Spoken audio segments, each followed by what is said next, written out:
Hello friends, in this quick tutorial I'm gonna show you how to make a smart object in Photoshop. First, we created a normal layer and make a round shape.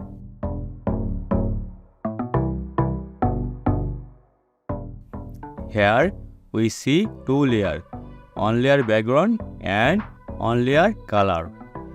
Now we make smart object on color layer. Select color layer and go to filter, then choose convert to smart filter. Now we make smart object. Also we make another smart object.